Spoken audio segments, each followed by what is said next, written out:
সৃষ্টিকর্তার সৃষ্টির অপরূপ সৌন্দর্য দেখতে হলে, উপভোগ করতে হলে আপনাকে চলে আসতে হবে গ্রামে, অথবা গ্রামে বসবাস করতে হবে। আমরা জীবন জীবিকার তাগিদে হাজার হাজার লক্ষ লক্ষ কোটি কোটি মানুষ শহরে বসবাস করি, কিন্তু নিজের অস্তিত্বকে ভুলে গেলে চলবে না, নিজের শিকড়কে ভুলে গেলে চলবে না। আমি শিকড়ে টানে চলে আসছি গ্রামের বাড়িতে, সেটাই আমি আপনাদের সাথে একটু শেয়ার করার চেষ্টা করতেছি। চলুন আপনাদেরকে দেখাচ্ছি। এই যে দেখুন, এটা হচ্ছে বেত গাছ। বেত গাছ, যেটা বেত গাছ দিয়ে অনেক কিছু তৈরি হয়, যেমন কিছু সোফা, তারপরে মোড়া, এই জাতীয় অনেক কিছু তৈরি হয়। এটা মোটামুটি কালের বিবর্তনে এখন হারিয়ে গেছে। তো আমাদের গ্রামের বাড়িতে, আমার বাড়িতে এখানে অনেক প্রচুর পরিমাণ ছিল। আমি যখন ছোট ছিলাম তখন এখানে আসতাম, এই বেত গাছের নিচে আসতাম, বেত ফল খাইতাম। তারপরে এখানে ঘোরাঘুরি, আড্ডা, অনেক কিছুই হতো। সেই স্মৃতিগুলো আমি আপনাদের মাঝে তুলে ধরার চেষ্টা করতেছি। অনুগ্রহ করে সঙ্গে থাকুন।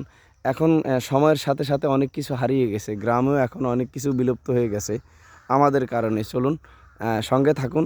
এই যে একটা খাল আছে, আমি খালটা পার হয়ে নিচে বেত গাছের নিচে যাওয়ার চেষ্টা করতেছি, দেখি ফল আছে কিনা, আপনাদেরকে দেখানো যায় কিনা। অনুগ্রহ করে সঙ্গে থাকুন। চলুন আপনাদেরকে দেখাই, অনুগ্রহ করে সঙ্গে থাকুন। আমি যাচ্ছি ওই পারে, যে আমাদের যে খালটা বাড়ির পাশে চারপাশে ঘিরে আছে আর কি, সেটার ওই পারে যাইতে হবে আমাকে। অনুগ্রহ করে সঙ্গে থাকুন।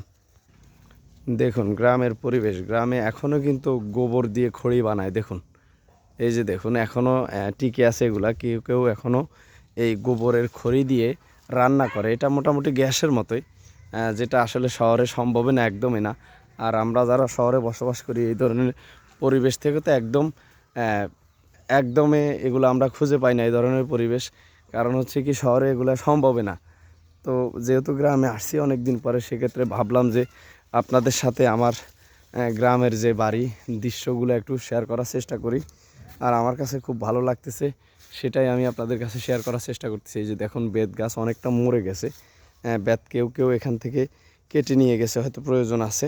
ফল আছে কিনা আমি দেখি, একটু কষ্ট হচ্ছে কারণ কাটা ঝোপঝাড় অনেক ভরা আছে। আপনারা একটু সঙ্গে থাকুন, আমি চেষ্টা করতেছি আপনাদেরকে দেখানোর জন্য। দেখি বেত ফল আছে কিনা, আমি সেটা দেখতেছি। বাবা তোমরা পিছিয়ে আসো, সমস্যা নাই। দেখি এখানে এই যে বেত গাছের নিচে আসছি, এই যে লাফ দিয়ে চলে আসছি। আপনাদেরকে একটু দেখাই বেত ফল আছে কিনা। মনে হয় নাই, কালের বিবর্তনের সময়ের সাথে সাথে আসলে আধুনিকতার যোগে আসে, এখন আর ফল মনে হয় নাই। কিন্তু এক সময় আমি যখন ছোট ছিলাম তখন এখানে প্রচুর পরিমাণ বেত ফল হইতো। এটা আমাদের বাড়ির দক্ষিণ পাশে। এই যে বাবা, তোমরা কাটা লাগবে, বেতের কাটা শরীরে গেঁথে যাবে। এই যে আপনারা হয়তো জানেন, বা যারা জানেন তারা বলতে পারবেন যে বেত গাছে কাটা থাকে, এক ধরনের কাটা। এই যে দেখুন, এই যে দেখুন, এই যে কাটা। যারা পুরনো দিনের লোক, এই যুগের ছেলেমেয়েরা হয়তো শহরে যারা বসবাস করে একদমই বলতে পারবে না।